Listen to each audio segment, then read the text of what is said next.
to a new episode of Reading with Ricardo.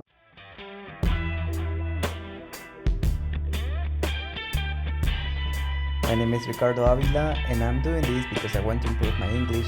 I haven't used it for a while, probably more than 2 years. During the week, I receive different mails from Medium. They recommend me some articles to read. So every Sunday, probably during the week too, I'm gonna be reading these articles and uploading that to YouTube probably or to Spotify. I don't know where exactly, but I'm gonna be doing that to improve my English, to practice a little bit, and for you to learn. You will get such as a podcast or something like that, so you can listen to me instead of reading the article. Today I'm gonna be reading this article by UX Collective. You can see it here in my screen. This article is about junior product designers, and why don't we give them a chance. So I'm gonna be starting right now, and I hope you like it. But before I start, if you like this video, please let me know in the comments below and put a thumbs up. You can subscribe and everything in my channel and do whatever you think you want right now. Well, let's start. So I'm gonna start. It says, let's give junior product designers a chance. This is an article written by Neil Turner 6 days ago. So it's from this year. It's a 7-minute read.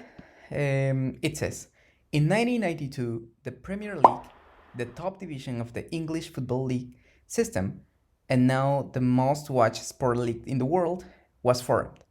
The new league brought in new funds, new sponsors, and most importantly, new money in the form of a lucrative television rights deal with Sky TV, called Sky B at that time. Before, most clubs had to build their squad by developing their own players, or by buying unproven players at a bargain price. Now, they were free to splash the new Premier League cash. If they needed a new player, they no longer had to create their own. They could simply go out and buy a ready-made one. 30 years of ever-increasing Premier League pays out. Top clubs can now expect to receive over £150 million in total from the league each season. Has found a profound effect on the top English clubs. It has found a profound effect on the top English clubs. For example, teams such as Chelsea, shown below, Liverpool, Manchester United, and Manchester City are amongst the best club teams in Europe and arguably the world. Premier League clubs have done fantastically well from the billions pumped into the game, but this has arguably been to the detriment of English players as a whole. Many Premier League teams now only feature a handful of English players, sometimes none at all, and opportunities for promising young players to develop and to get first team experience are now much more limited. After all, why would a manager risk playing an inexperienced young player when they have a player with years of top-flight football experience they can call on? Young players are left in an impossible situation. They can't get first team experience, and without first team experience, they can't get into the first team. Strange as it may seem, the same thing is happening in product design. The junior product designer's conundrum. Keeping things small and agile is now the aim of the game when it comes to IT and product development in many organizations. Small incremental releases, small tasks, and small cross-functional teams. Teams that usually have a handful of engineers, a product manager or owner, a designer, and if they are lucky, a researcher and data analyst as well. Whereas previously, product designers might have worked predominantly with other product designers. Now, they must fend for themselves within a cross-functional team.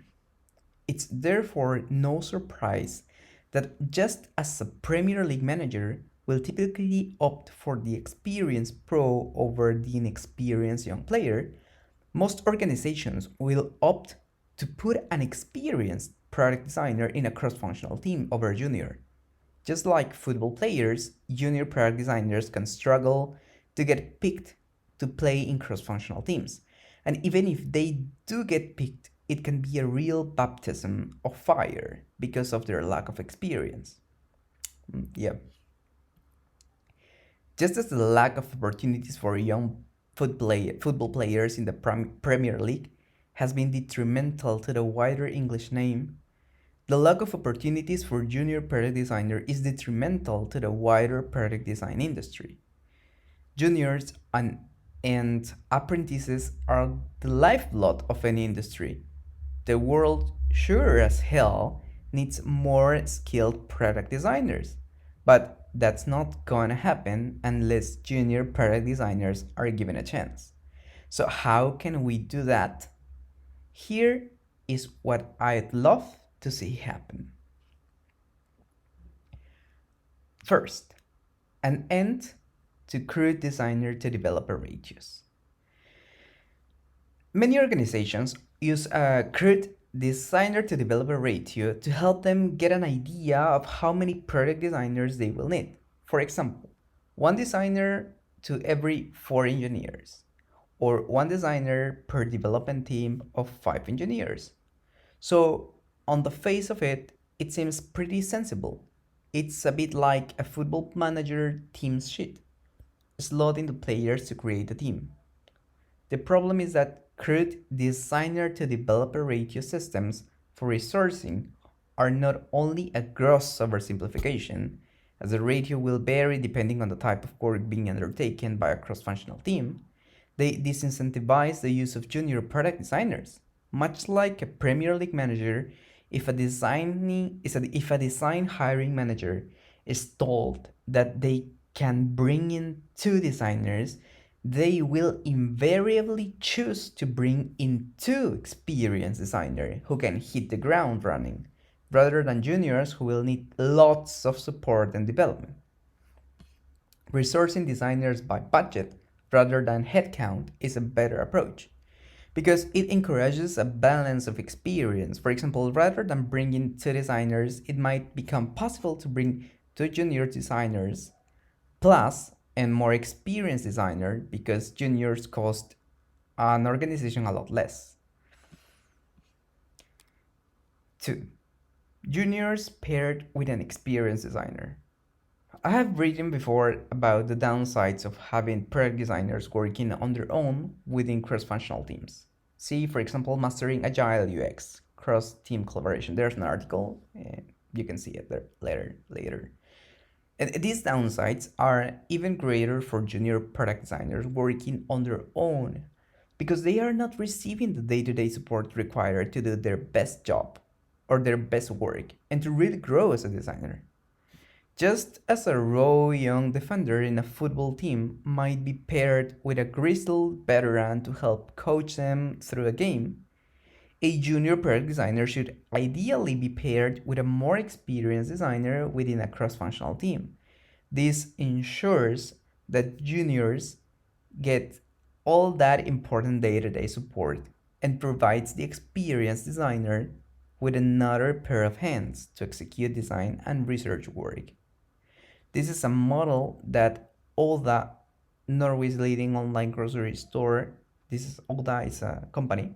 This is a model that Oda utilized to great success. See, for example, the principles for building the Oda UX design team. There's an article there too. So an additional bonus is that having 2 designers in a cross-functional team provides much more resilience. Whereas with only one designer, a team can be left exposed if that designer is away, such as on vacation or moves on. With 2 designers, better continuity and cover can be provided. 3. Juniors being given time to develop. If you're a sports fan, I'm sure that you'll be familiar with this scenario. a team star player has been poached by another club, leaving the manager with a position to fill. Knowing that, it will take a while to bring in a player of a similar quality, the manager throws one of the promising youth players into the first team. A player who at this stage of their careers is ill equipped to operate at this level. The player struggles, the team loses confidence in them, and the manager has to accept that their gamble didn't pay off. Just as promising young sportsmen and women must be given time to develop, so too must junior product designers. Whilst it can be tempting to find out if they will sink or swim by throwing them into a cross functional team on their own, you should only do this when they are ready. Throwing a junior product designer in too early will be detrimental to the team and detrimental to the designer. A great way to help junior product designers to develop is by giving them experience within several cross functional teams, ensuring that within each one they can learn from an experienced designer. For example, a junior product designer might spend 3 to 6 months in a number of teams before being assigned to a dedicated team. And finally, all we are saying is give juniors a chance. Giving junior designers a chance will always require some leap of faith. Opting for an experienced designer over a junior makes sense in the short term, but in the long term it risks creating a lack of design diversity within an organization and the wider product design industry. Let's not push junior designers out of the product design game. After all, the only way to learn how to be a great product designer is to have a go at designing products. That's simply not possible unless the opportunities are there. Just as young players are the lifeblood of a football, junior product designers are the lifeblood of the product design industry.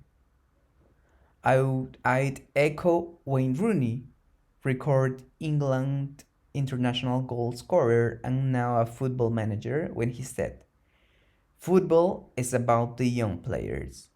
Bringing your team players through to the first team and hopefully getting the best out of them so they can go on to play for their country."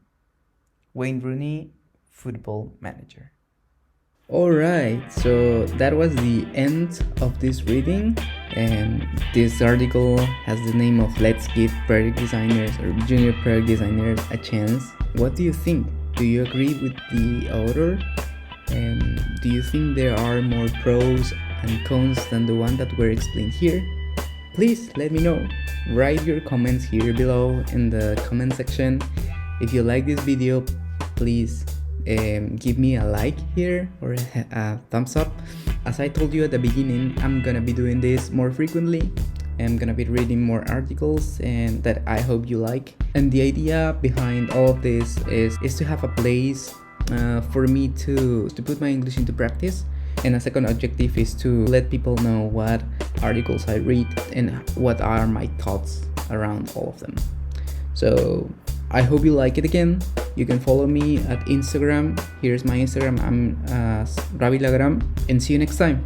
Bye bye.